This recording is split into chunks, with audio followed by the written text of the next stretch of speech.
At a Mercy Relief event held in Marine Parade, Senior Minister Goh Chok Tong gave his thoughts and comments on the Workers' Party's election slogan, towards a First World Parliament.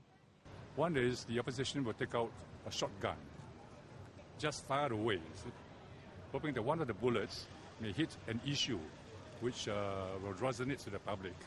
This is what I call the hot button issues. So any issue you can think of, they just fire away.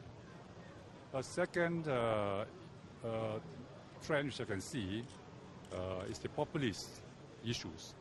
So you find some speakers reaching out to the voters by promising populist solutions. Reduce GST, reduce the duration in NS, and so on. You see?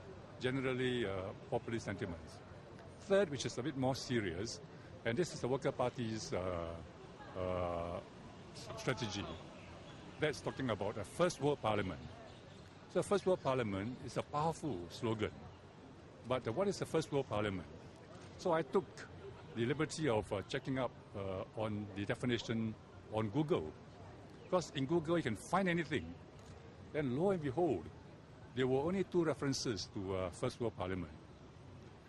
The first was by Lim Kip Siang, old Secretary General of the DAP, Democratic Action Party. He made his speech on the First World Parliament in 2004. Then second is Workers' Party's First World Parliament. So I do not know whether Workers' Party was inspired by the DAP First World Parliament or Workers' Party plagiarized the slogan of First World Parliament. No other references to the First World Parliament on Google. So that's a very surprising thing. So what is the definition of First World Parliament? It is Workers' Party's definition, meaning a critical mass of opposition in Parliament. So I think this is an issue which is worth joining. If I were campaigning, I would say joint issue, debate this. Because people want to have opposition in Parliament, which is fair, which we also recognize. But we can join the issue on First World Parliament versus first-rate government. Which is more important? So you can have a first-rate government, and yet you can have some alternative voices in Parliament.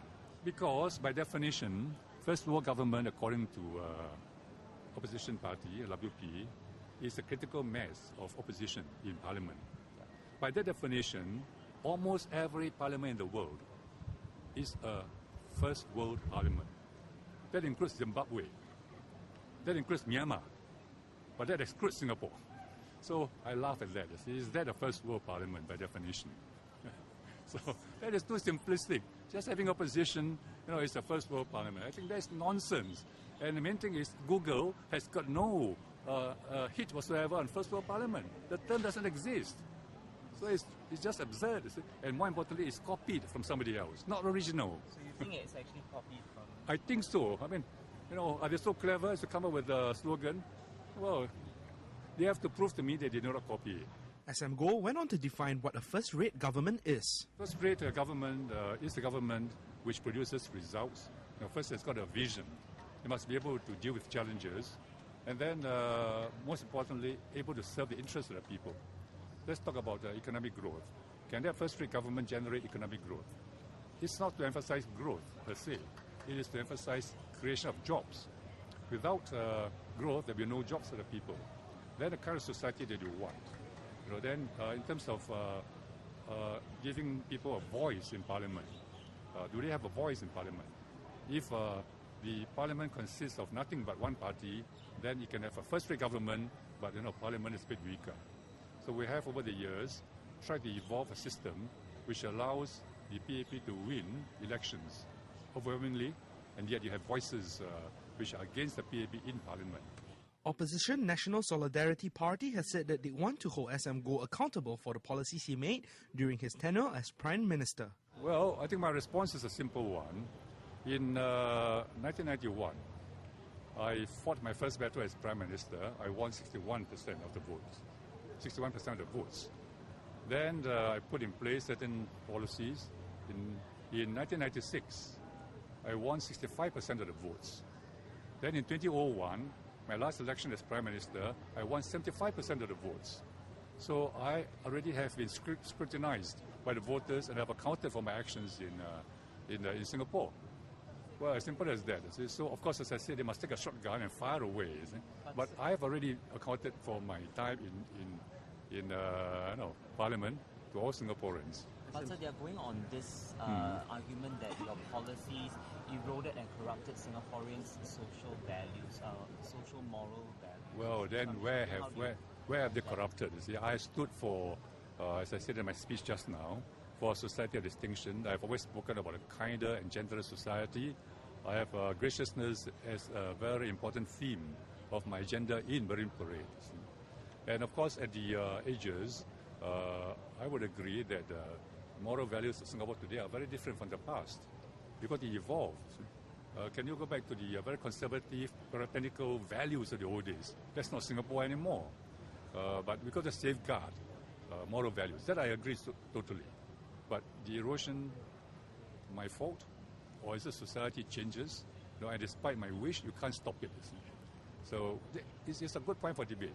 So I am totally accountable for what I had done and for the tail, what they call the tail effect of what I had done in the past. But the tail now is how many years since I left? I left in 2004, now it's 2011, so it's not bad if I got a long tail. The NSP also mentioned about the Swiss standard of living, your response to that, sir? You see, have they done their homework? We promised to achieve the then Swiss standard of living by the year 1999. Then means 1984 Swiss standard of living. We achieved it 4 or 5 years ahead of 1999. Right? And part of the Swiss standard of living is graciousness. I have in there that people are very polite. So that was something which struck me. It's not just per capita income. It is the graciousness of the people. If you go to Switzerland, you find that the service staff very high standards. We have achieved a long time ago.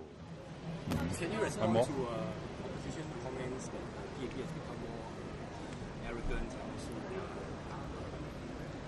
That is without basis. That is without basis. If anything else, PAP has become very much more approachable than before.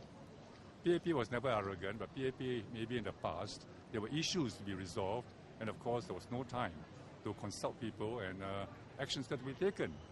But over the years, we have been more consultative, more participative in our approach. And in recent years, you find that every policy, is openly discussed. Parliament, we discuss the policies before we implement policies and so on. So that's, again, just attacking for the sake of attacking.